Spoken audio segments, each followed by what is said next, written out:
and I'm a member of the worship committee. I'll be leading worship today. Will you join me, please, in lighting the chalice? We gather this hour as people of faith, with joys and sorrows, gifts and needs. We light the beacon of hope, a sign of our quest for truth and meaning, in celebration of the life we share together. I will sing the old 100.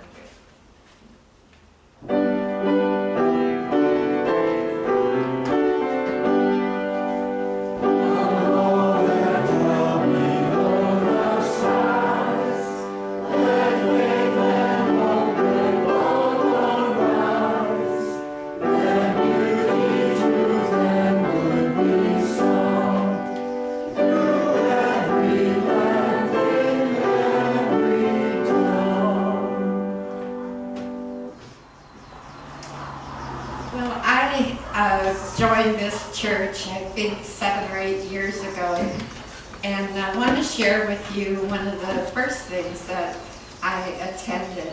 I heard that there was a meditation group, and that Scobie Bear was going to tell beginners how to go about meditation and maybe a little bit about what it's all about. That was my introduction into anything Buddhist, and it was my introduction into meditation. And I wanted to know right away, well, what am I supposed to do? What are the rules?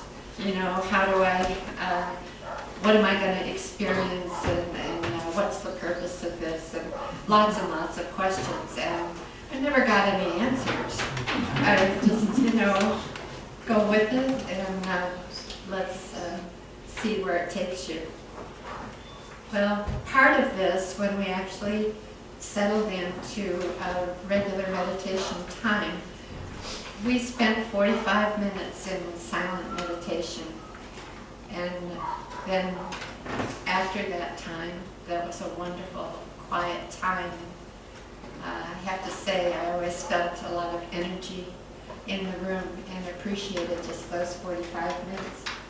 But then after that time, we shared together, and often there was a reading and a discussion about where that reading took us, what our thoughts were, and that was just as valuable.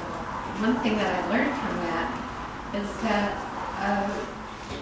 in Buddhism, the ideas, the teachings, there are a lot of numbered lists of what's important in your life, but they're all very simple.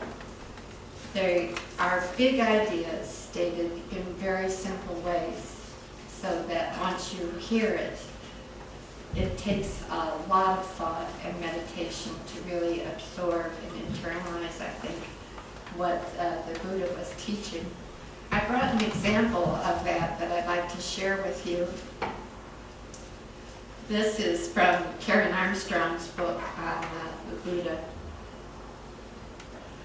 Let all beings be happy, weak or strong, of high, middle, or low estate, small or great, visible or invisible, near or far away, alive or still to be born. May they all be entirely happy. Let nobody lie to anybody or despise any single being anywhere. May nobody wish harm to any single creature out of anger or hatred. Let us cherish all creatures as a mother her only child. May our loving thoughts fill the whole world above, below, across, without limit. A boundless goodwill toward the whole world, unrestricted, free of hatred and enmity.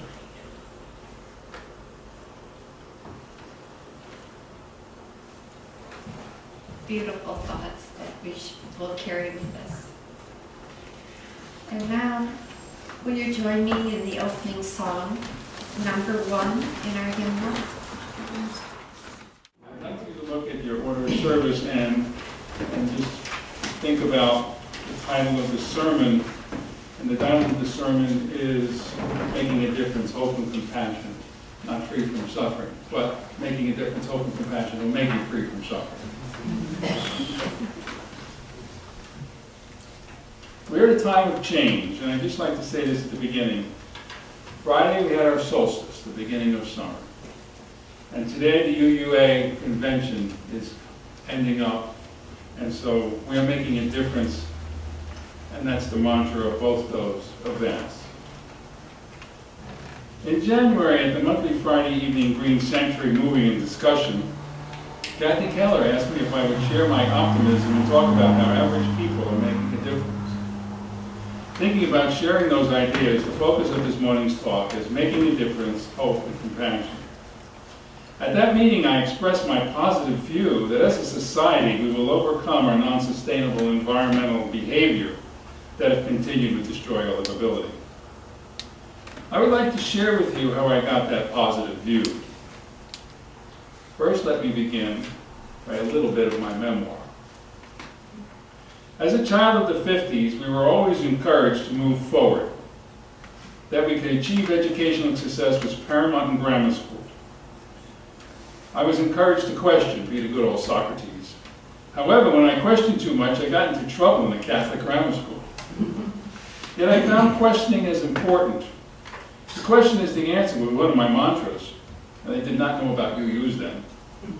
Questioning was a gift of hope. It allowed me to move on. Learning all sides gave me hope.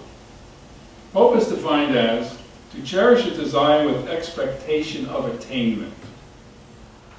When I got into disagreements with my friends, my dad said 2 things. First advice was, do not let anyone take advantage of you. And the second was, it's nice to be nice. I understood the first advice, and I like the second one better because it supports hope and compassion. I went to an engineering high school and had PhDs as teachers. These people survived the Depression, the Second World War, and they were encouraged to do the best that they could. They had hope, and making a difference was their mantra. In college, I had a similar experience with my professors. They were hopeful and wanted to make a difference in their fields. During that time, I was not sure if the anti-Vietnam protests would make a difference. All those citizens who were concerned and passionate spent an enormous amount of time and energy getting others and our government's attention. The grassroots effort was effective. We did make a difference. Out of college, I did not get drafted, and I had a challenging engineering job. After college, my engineering career progressed. It was a time where I was associated with some of the best and the brightest scientists and engineers. We were mentors to each other and collaborators with each other. There was no problem we could not solve. Hope and making a difference was our mantra. In 1972, I met Mary Beth, who was a progressive. She's sitting back there. Full of hope and a great mentor. In 1984, we adopted 3 siblings who were 3.5, 4.5, and 7 years old. Our mantra was love them and give them a good education. The fire of hope and compassion was the mantra for the children and us. In 1975, we moved to the Binghamton area in western New York and became members of the UU congregation of Binghamton. And to question as the answer became part of our life. During the 70s, 80s, and 90s, my life focused on family and work. Making a difference, hope, and compassion were all associated with those 2 areas. My basis for hope during those years was looking at the glass being half full. When our house burned down in 1985, it was hard to accept the amount of compassion we received from family, friends, co-workers in the UU church. It was a learning experience from the view that you can help others, others can help you, and it is okay to accept help from others. That was my big learning experience. I learned from the Dalai Lama that it was important to learn from others the foundations of their religious traditions. Not with the goal of aspiring to it, but to understand it. Doing so allowed me to have some understanding for the reasons of their paths. I call it walking in another's shoes. I'm sure you've heard that before, but that's how I'm challenged. That's how I'm connecting with it. It helps me develop collaborative relationships, which is a basis for having compassion and making a difference. As time went on, our children went to college, and being compassionate for their life experience was another learning experience. If you had children in college and teenagers, I think you understand. Our boys are now married and living good lives. Our daughter helps us with compassion every day, as she has disabilities and we manage her support system. We are making a difference for her, and it takes a lot of hope and compassion. In 2004, I had the opportunity to go to Japan with a Buddhist group to study Buddhist art and culture. We had a meeting with the head of the Japanese and Chinese Rinzai tradition. It's like meeting with the Pope. You kind of, you're a leader. We were all from the United States, and he told us about how great our bridges were in the U.S. He asked us if we knew the longest bridge, what was the longest bridge in the U.S. One of us knew. It wasn't me. It was the Lake Pontchartrain Bridge in Louisiana. As he asked us, we were confused how a spiritual leader would discuss with us our bridges. He then told the story of two villages in Africa who were across a river from each other, and they fought all the time. A UN person who was helping these villages out suggested building a bridge. It was built, and the towns became collaborative and friendly. His message was, figure out how to build bridges among us as individuals and communities. It creates hope, compassion, and with collaboration it makes a difference. My current story is my social justice activity in the anti-fracking movement in New York. Our grassroots movement has made a difference by being hopeful and compassionate. We educated communities and political leaders, and we had hope that they would understand our message. We had compassion for people who disagreed with us as a way of building bridges. This always did not work with some individuals, but it did work from a cumulative effect standpoint. We worked together and we have made a difference. That is my short memoir. And now I would like to share with you some notions that support making a difference, hope, and compassion. Another focus for hope and making a difference is looking at the process of life and situations. At times, we are from a culture that looks at the outcomes, the results of completing a task, and forgetting about the path or process to get to that outcome. There was a time when I was always focused on the outcome. Being an engineer, this is an area that is important. Yet the process to get there is just as important as the outcome, and sometimes even more important. A spiritual mentor of mine, one time when I was frustrated about the outcomes, suggested that I focus on the process and the outcome would follow. This is not easy in our culture. However, when this is done, the outcome and the process both become richer in compassion, hope, and making a difference. You focus more on working with others and asking important social and technical questions related to the process and the outcome. An example of a process focus is when I was managing a program to teach sailing to 8 to 16-year-old children. My process mantra was, safety comes first, and not the number of times you were in the water. It made the instructors and the parents feel safe, and guess what? During my 6-year time during this job, all the students sailed a lot and had fun, and no one got hurt. The process was safety, the outcome was sailing a lot, and everybody had fun. Another focus is being a realist versus an optimist. No, being an optimist versus a realist. I got my attention. I learned this notion from Mary Beth, who has recovered from cancer. The cancer community says being a realist is not as healing as being an optimist. A realist puts boundaries around the solution. An optimist goes to the solution. So hope, compassion, and making a difference are supported by an optimistic view. For the past 4.5 years, I've been working on environmental and social justice issues associated with gas drilling process called hydrofracking. We started looking at the drilling process from a holistic standpoint, including the economy, jobs, the environment. We thought there would be positive results in all areas.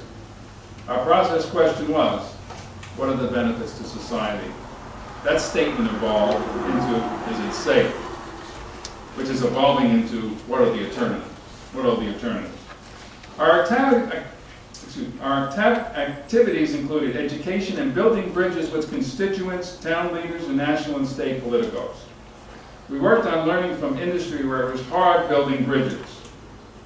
We went to towns, churches, we had public forums, sharing what we learned and working on understanding what others knew. A focus on communication, hope, and optimism in a challenging environment was a gift to all of us. We were all making a difference. The times were passionate and stressful.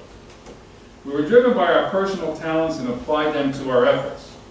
Our leadership was one of supporting individuals in what they could do best to support our process and mission.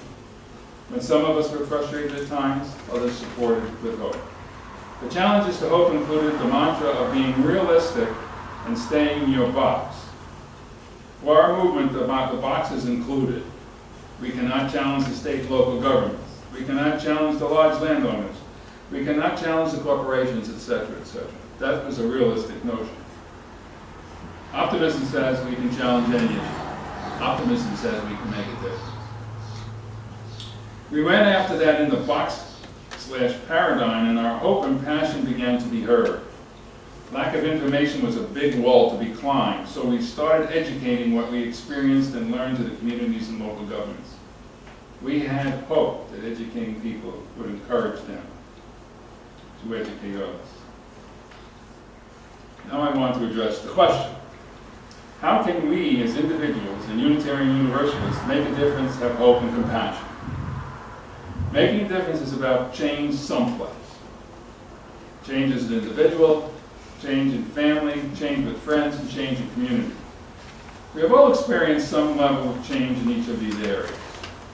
The paradigm or the enculturation of that is part of our life can help us or hinder us from making a difference. I suggest you look at the differences you made in your time here on this planet: personal, spiritual, educational, family, marriage, work, community, and so forth. By making a difference from a personal perspective, you can identify your mentors and teachers that have helped you in your life that you respect. Write down what you learn from each of them and decide what direction you need or want to move as your life goes on. Also identify where you have come from. From this information, design a code you can and want to live by. An example could be, I am healthy and will continue to educate myself. Another could be, I learn from everyone and to everyone I teach. These are examples of what are called Dharma codes in the Eastern tradition. By doing something like this, you ground yourself and your actions are directed by your code. You make a difference for yourself. Once you make a difference for yourself, it is easier to make a difference in other areas. As I shared with you, our code with our children: love them and give them a good education. This was our code for raising our children. Once you do a code for yourself, it's easy to address more of life's experience outside your personal realm. You can look at your life's challenges and look at the EU7 principles and decide how to make a difference. From a community and cultural perspective, the term paradigm, and I'll define that later, is good to understand because learning about the box that you and others are comfortable in helps you address the changes necessary to move ahead and make a difference. It helps you look at things from a holistic standpoint as well as an individual area standpoint. First UU principle: the inherent worth and dignity of every person. Making a difference can be to have compassion for other persons, whether or not you agree with them or like them. Try to walk in their shoes, as the Dalai Lama suggested. You do not have to agree, but you can understand, and that builds bridges. Second principle: justice, equality, and compassion in human relations. In human relations, compassion and hope in our interactions with others is important, and being hopeful and compassionate makes a difference for this principle. It's important to walk in their shoes and understand their paradigm. Third principle: acceptance of one another and encouragement to spiritual growth in our congregations. Again, here is a focus on compassion for others and their beliefs.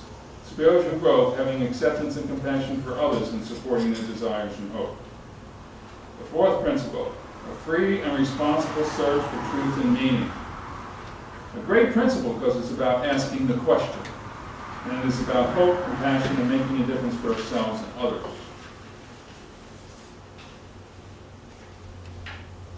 The fifth principle, the right of conscience and the use of democratic process within our congregation and society at large. The right of conscience is supported by compassion and hope and the democratic process. Making a difference with congregations is supported by collaboration and walking in other shoes. Sixth principle, the goal of world community with peace, liberty, and justice for all. Making a difference in these areas is supported by compassion and hope and being willing to challenge the boxes that our governments are in and encourage them to change their worldview. Seventh principle, respect for the interdependent web of all existence of which we are a part. Making a difference is to educate the community on how interdependent we are with all beings and the environment. This is a social justice process and a foundation of the Unitarian Universalist philosophy. And finally, I would like to share with you a few definitions. First is compassion. Compassion is defined to have sympathy and wanting to help a person or people who are going through difficult times. The next is paradigm, which I've used a number of times. This is a term I learned in 1969 or 70, and it's kind of stuck with me for a while. Paradigm is defined as intellectual perception or view accepted by an individual or society as a clear example, model or paradigm of how things work in the world. So think about what your paradigms are. We all have them. The term paradigm has become a more common word over the past 40 years. Before that, the idea of thinking out of the box was associated with creative people.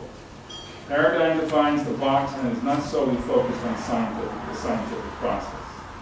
The next is collaboration. Next word, next definition. Collaboration is working together with two or more people or organizations to realize shared goals. When the concept and success of great groups is looked at, collaboration is one of the keys to successes. Working together to make a difference requires a lot of hope and compassion because the group has to think out of the box and the paradigm is challenged. And the final word is social justice. Social justice is justice or fairness within society. And here are some thoughts from some interesting areas of making a difference. It's the action, not the fruit of the action, that's important. You have to do the right thing. It may not be in your power, it may not be in your time, that there'll be any fruit. But that doesn't mean you stop doing the right thing. You may never know what results come from your action, but if you do nothing, there will be no result. Mahatma Gandhi. In a gentle way, you can shake the world. Again, Mahatma Gandhi. And this is one that got my attention.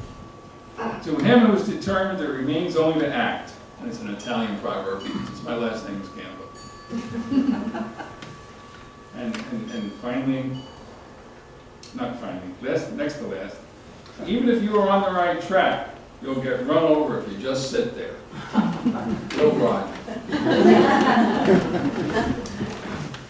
We are a diverse group of religious, free thinkers who gather to celebrate life, build community, and better the world.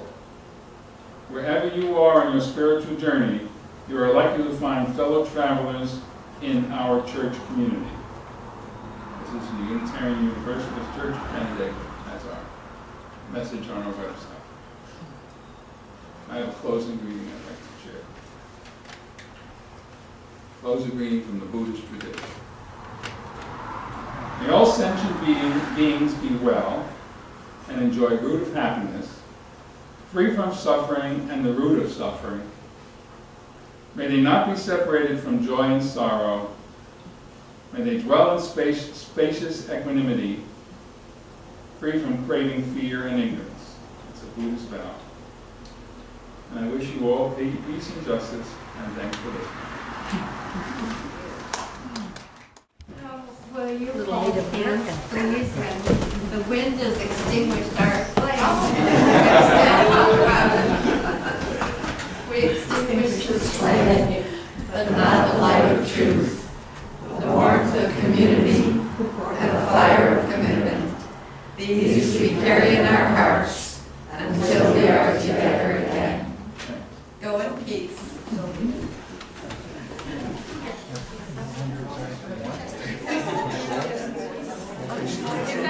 anybody wants to go and visit Mars, let me know. You have to call that link first, and I have a cell number.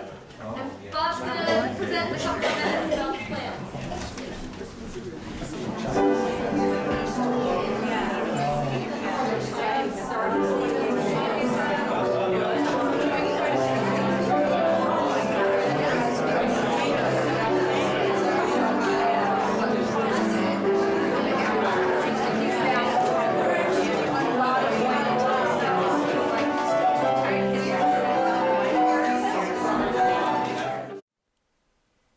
Join us for worship every Sunday at 10 a.m. at the Unitarian Universalist Church of Canandaigua, a welcoming congregation. We are located at 3024 Cooley Road, 4 miles west of South Main Street, Canandaigua, just north of the intersection with Routes 5 and 20. Look for the blue signs just before the turn. Your comments about this program or questions about the church are welcome at 585-396-1370 or at our website, www.canandaiguauu.org. Producer and editor, Daniel Brigham.